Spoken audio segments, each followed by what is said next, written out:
My idea of a traditional Christmas feast has to have turkey. It just brings back so many good memories. And it's also what I make for my family too. Now, if you follow my quick roast method and just a few little tips along the way, your turkey is going to be beautifully crisp on the outside and succulent and juicy on the inside. So we start with this gorgeous big turkey. This one's about 5 or 6 kilos, looking beautiful. Now, to get that crispy skin on the outside, succulent and juicy on the inside, here's my first tip. It's got to be nice and dry. So get yourself some paper towel and just pat it dry all over. All right, you're going to do this multiple times before it goes into the fridge, because we're going to leave it in the fridge for about half a day before we actually cook it. And then before it goes into the oven, again, we're going to make sure it is nice and dry. My next tip is loosen up the skin. I'm going to turn the turkey around for you. I like to keep it on the tray so you can quite easily move it around. What we do here is we make a little separation in between the skin and the turkey, and what that means is the skin gets a really amazing chance to get extremely crispy. All right, next we're going to sprinkle salt all inside on the meat underneath the skin. So literally get yourself some salt like that, little handful, and sprinkle that all the way. You can actually give it a bit of a rub. So it's a little bit like doing a brine, and we know what brine in a turkey's like, right? Where you have to sit it in a bathtub full of a brine solution. Well, this, you're kind of doing a dry brine. You're getting that seasoning and you're getting right up underneath there. You can now sprinkle salt on the outside of your turkey as well. Salt does two things.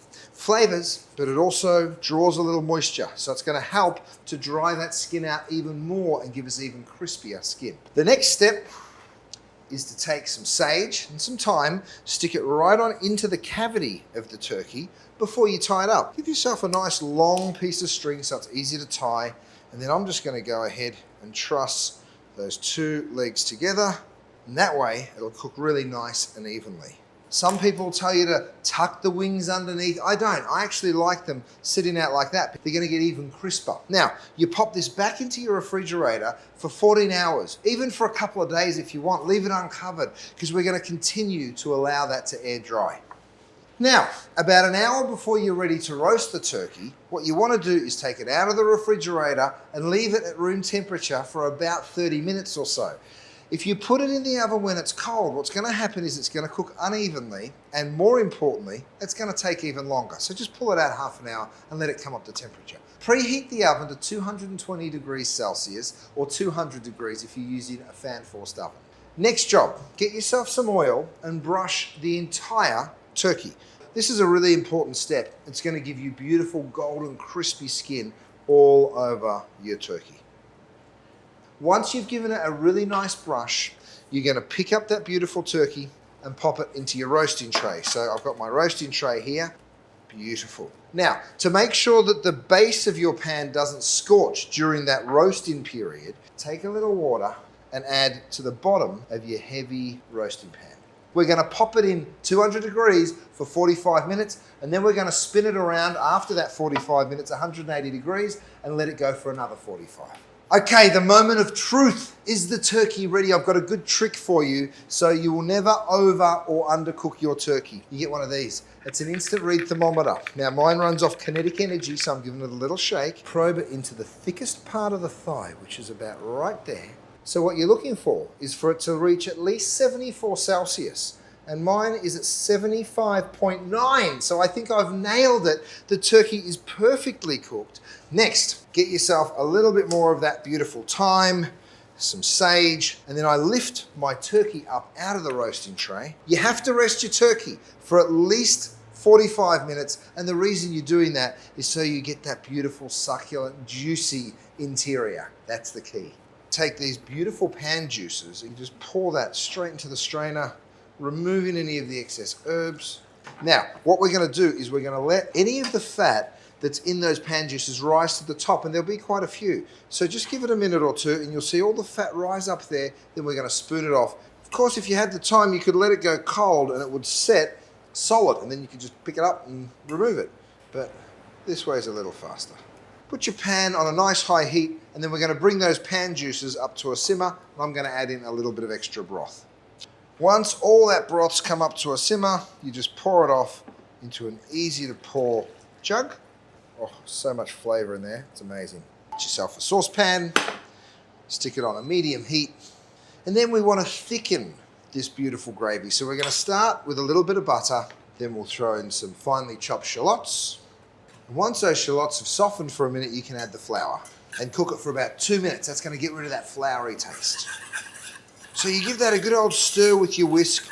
You'll see you're catching just a tiny bit of colour with that flour, and that's just fine. And then you can go ahead and pour that beautiful broth into your gravy. Do it in little batches, just pour in maybe 1/4 cup at a time. Now you stir it with a whisk to make sure your gravy doesn't develop any lumps. And once you've mixed about 3 cups back in, we can add in a little of the Dijon mustard and those green peppercorns. Oh, I forgot, my old friend, the Worcestershire sauce. Don't forget that. A few dashes.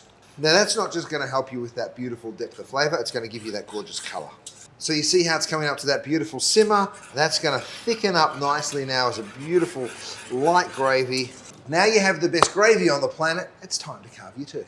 So what I do next is just remove that string from around the legs. I've got one of my beautiful bear claws here, but if you're using a carving fork, that will work just as well. I am carving on a board with a nice reservoir, so any juices that do come out, I'm going to keep them and pop them back into my gravy.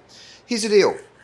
I want to separate the leg from the crown, and this leg kind of wants to come away from the crown naturally. So all I'm going to do here is listen to what it's telling me, follow on down with my knife, put a little pressure on so you can sort of pull down ever so gently, and you're going to see some wonderful juices come running out of here. Bring it on over here to your gorgeous carving platter. And do the same thing with the other leg. And now it's actually really simple. We're going to spin that turkey around one more time. Find the wishbone, which is right in there, and you can actually just go straight on down there and straight on down there.